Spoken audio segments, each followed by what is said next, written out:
Oscar De La Hoya does not just own luxury homes and a boxing empire. He also owns one of the largest development projects in Los Angeles. So massive it is often compared to owning an entire city. But that is only one piece of the fortune he built after boxing. Let us get into it. Start with the headquarters. In 2004, near the end of his boxing career, De La Hoya needed a place to run his post-fighting life from. And he did not pick something small. That future needed a headquarters, and a 12-story office building with nearly 150,000 square feet in downtown Los Angeles seemed like a statement move.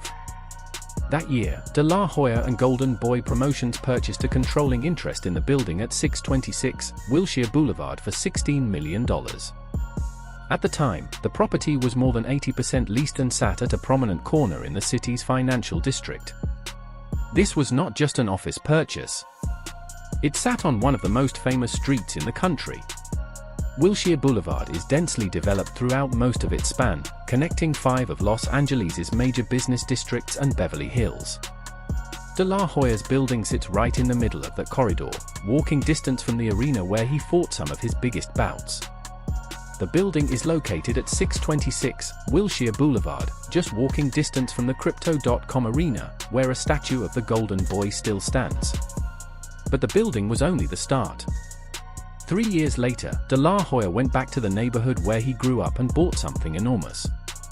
Boxing's Golden Boy, Oscar De La Hoya, purchased the iconic Sears warehouse and store site in Boyle Heights that he frequented with his mother while growing up in the area, with plans for an intensive redevelopment of the property, adding housing and retail to the site. This was not a lot. This was not a building. The 22-acre property is the largest redevelopment opportunity in East Los Angeles and one of the biggest in the city. Think about that for a second. 22 acres. That is roughly the size of 16 football fields, sitting right in the heart of the neighborhood that raised him. De La Hoya agreed to purchase the property for more than $70 million. His company, Los Angeles-based Golden Boy Enterprises LLC, in conjunction with partners Manzanita Realty and High Ridge Partners Incorporated, purchased the property from MJW Investments Incorporated. Even the city's own deputy mayor for economic development was excited about the partnership at the time. "We have always wanted to do a project with Oscar De La Hoya," said Bud Ovram, Los Angeles deputy mayor for economic development. So now you have a fighter who grew up watching his dad box, who used to walk into that same Sears as a kid, coming back years later and buying the entire block. That is not a metaphor. That is an actual physical footprint big enough to reshape a section of a major American city. And it did not stop with land and a headquarters. De La Hoya folded his real estate ambitions into an actual company. Boxing champion Oscar De La Hoya announced he was ready to take on the high-budget real estate world, teaming with El Segundo-based real estate entity, High Ridge Partners, to invest in urban Latino communities through a new venture named Golden Boy Partners, which focused on large market-rate mixed-use developments. He was not dabbling. He built an entire division of his empire around buying up pieces of cities.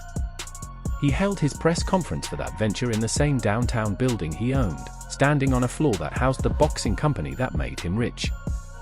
In the first place, it is a way to really make a difference and to give back, said De La Hoya during the event on the 11th floor of the 626 Wilshire building, which he purchased for $16 million. The Economist covering the deal at the time predicted this side of his career might outlast the boxing legacy entirely. "I think Oscar probably will be more successful as an investor and business person than he was as a boxer," predicted The Economist, adding, "and he did quite well as a boxer." That is the scale we are talking about.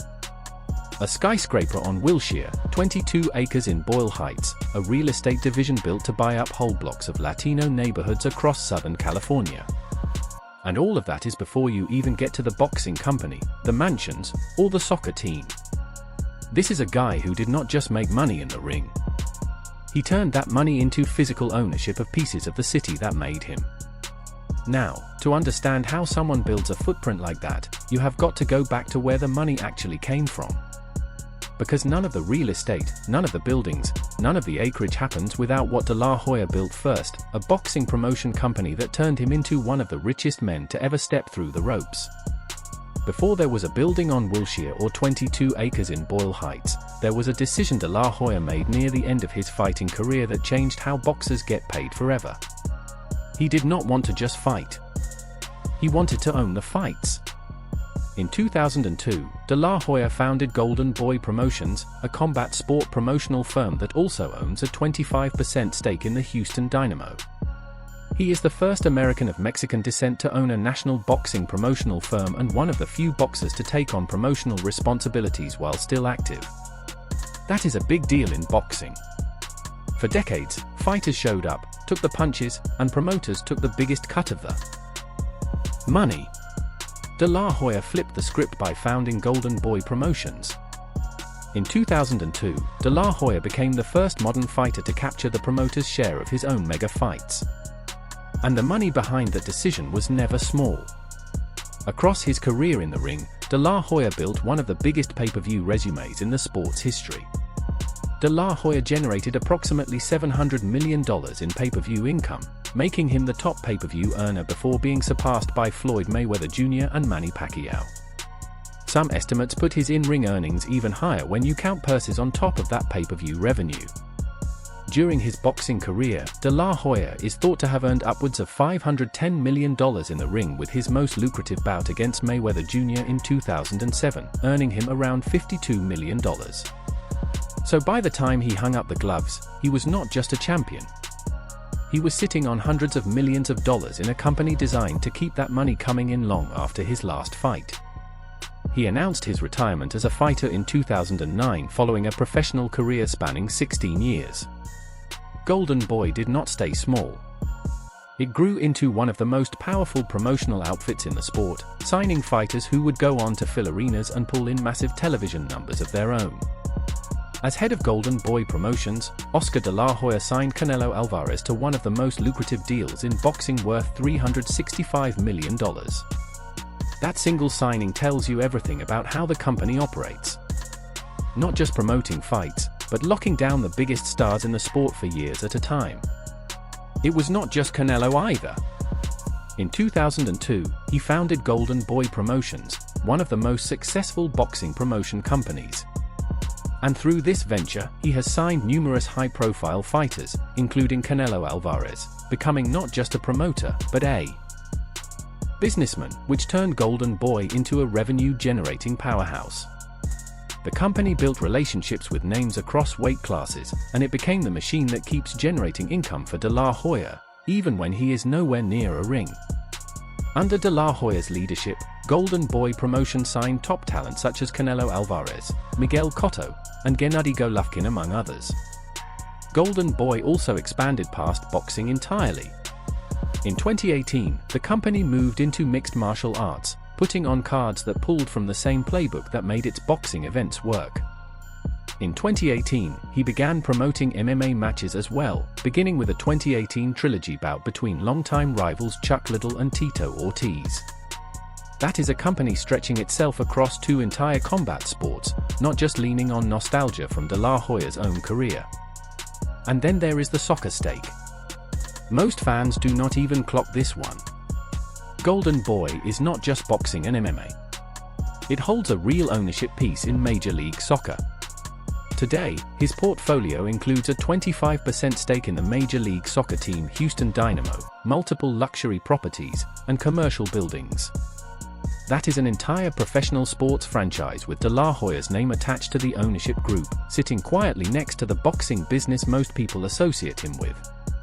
Add it all up and you start to see how the empire compounds on itself. The fights fund the company. The company signs stars who generate more fights. The revenue from all of that flows into real estate, into a soccer stake, into a tequila brand.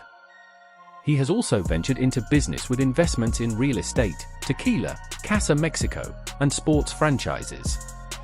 This is the piece that makes the rest of the story make sense. Golden Boy Promotions is not just a name on a building in downtown LA. It is the actual machine printing the money that let De La Hoya go out and buy the acreage, the mansions, and the stake in a pro sports team.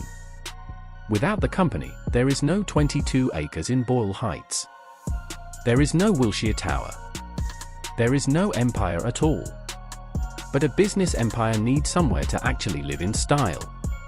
And De La Hoya did not hold back there either. Once the company was humming and the pay-per-view checks were rolling in, he started buying up some of the most expensive homes in the country and moving them around like pieces on a board. If Golden Boy Promotions is the engine, De La Hoya's personal real estate portfolio is the proof of how much fuel that engine has been burning for 2 decades. Start in Pasadena. Back in 2007, while Golden Boy was signing top-tier fighters and expanding into development deals, De La Hoya picked up a property from a pair of well-known filmmakers. The 51-year-old Los Angeles native still owns a lavish estate in Pasadena that he purchased from married filmmakers Gail and Hurd and Jonathan Hensley for $11.5 million back in 2007. That home has stuck around in his portfolio for nearly 2 decades, while everything else around it changed hands. Before that, there was a mountain retreat. Oscar De La Hoya sold his Big Bear Lake property for about $2.1 million after listing his mountain retreat and training facility. It was bought by mixed martial arts champ Tito Ortiz. The 34-year-old boxer had designed the 1-bedroom, 3,900 square foot main house and 3-bedroom, 3,200 square foot guest quarters in Big Bear. After buying the land in the 1990s, even back then, before the empire had a name, he was buying land and building on it himself. Then came Las Vegas. This is where the story gets loud. On Thanksgiving 2023, De La Hoya and his partner, sports broadcaster Holly Saunders, moved into a compound in the gated community of McDonald Highlands, just outside the city. They moved into their luxurious 5-bedroom, 7-bathroom home, which they reportedly purchased for $14.6 million while it was under construction in the upscale community of Henderson, Nevada, a quick 15 miles from Vegas. The move was not just personal. De La Hoya brought his business world with him. Boxing legend Oscar De La Hoya is the latest celebrity to move his family and his businesses, including Golden Boy Promotions, a major player in pay-per-view sporting events, to Sin City. The house itself reads like a checklist of things you would expect from a former champion-turned-mogul. Built by Blue Heron, the 1-acre hilltop ultra-modern smart tech compound is in the gated community of McDonald Highlands. It sits near neighbors with equally massive homes. Known for its state-of-the-art mansions, it broke records in 2020 when Lone Depot founder Anthony C. purchased a compound in the development for $25 million.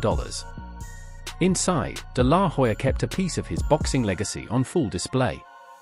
Oscar De La Hoya's trophy room at his house in Las Vegas sat alongside the amenities you would expect from someone with 9 figures to spend: a gym, a golf simulator, a wine room.